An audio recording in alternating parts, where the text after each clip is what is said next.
जी बच्चों, टॉपिक हमारे पास है वायरस करेक्टरिस्टिक्स, और इस वायरस करेक्टरिस्टिक्स से रिलेटेड क्वेश्चंस को हमने डील करना है।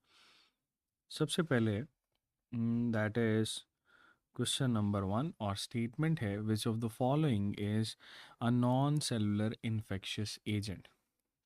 तो बेटे, जब भी हम लोग नॉन सेलुलर इन्फेक्शियस एजेंट की बात करेंगे तो इसका मतलब ये है कि आपने किसी वायरस को ढूंढना है, या प्रायॉन को ढूंढना है, या वायरॉइड को ढूंढना है। तो ऑप्शन ए है प्लाज्मोडियम। प्लाज्मोडियम बैक्टीरिया है, so that is not an acellular. फिर क्लॉस्ट्रीडियम, ये भी बैक्टीरिया है। फिर है बेटे ट्राइपैनोसोमा, ये हमने प्रोटोजोआ के अंदर पढ़ा था। ट्राइपैनोसोमा जो है वो स्लीपिंग सिकनेस कॉज करता है, तो ये भी नहीं होगा।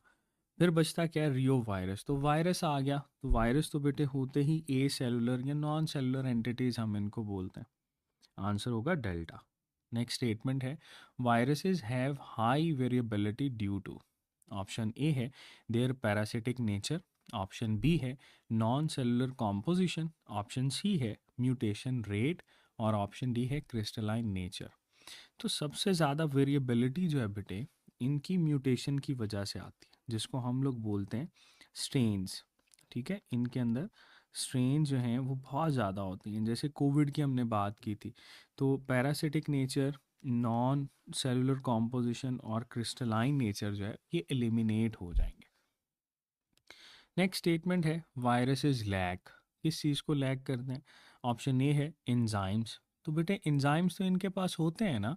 जैसे हम लोगों ने एचआईवी की बात की थी, और इसके अंदर हम लोग डिस्कस करते हैं कि रिवर्स ट्रांसक्रिप्टेज एंजाइम होता है, इंटीग्रेज एंजाइम होता है, ठीक है, प्रोटीएज एंजाइम होते हैं। तो एंजाइम इसके पास होते हैं। ऑप्शन बी है जेनेटिक मटेरियल।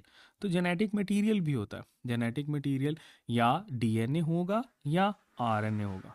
ऑप्शन सी है मेटाबॉलिक मशीनरी।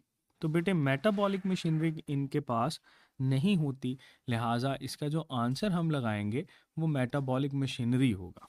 मैट्रिक्स पे इनके पास होता है।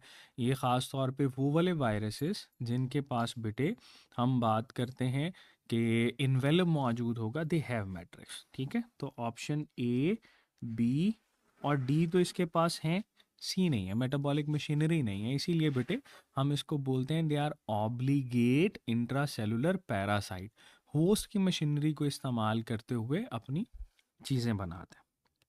नेक्स्ट स्टेटमेंट है वायरसेस कैन रिप्रोड्यूस। तो वायरसेस जो है बेटे ये हमारे पास किस चीज़ को रिप्रोड्यूस कर सकते हैं, या कहाँ रिप्रोड्यूस कर सकते हैं? ऑप्शन ए है एक्स्ट्रा सेलुलर फ्लूइड। तो बेटे एक्स्ट्रा सेलुलर फ्लूइड तो हम इसका आंसर नहीं लगाएंगे, क्योंकि सेल के बाहर ये रेप्लिकेट नहीं करते। यही वजह है कि सेल के बाहर ये क्रिस्टल्स की फॉर्म में मौजूद होते हैं। ऑप्शन बी है इनसाइड सेल्स ओनली। बिल्कुल ठीक है, इसीलिए तो बेटे हम इनको कहते हैं कि they are obligate intracellular parasites. फिर है इन आर्टिफिशियल मीडियम। तो आर्टिफिशियल मीडियम में भी नहीं होते, क्योंकि अगर ये एक्स्ट्रा सेलुलर फ्लूइड में नहीं है तो आर्टिफिशियल मीडियम में तो करेंगे ही नहीं। तो आंसर बेटे हमारे पास है बीटा ऑप्शन। ठीक है जी, ये था बच्चों हमारे पास वायरस की करेक्टरिस्टिक्स के लिहाज से जो क्वेश्चंस थे जिनको हम लोगों ने डील किया।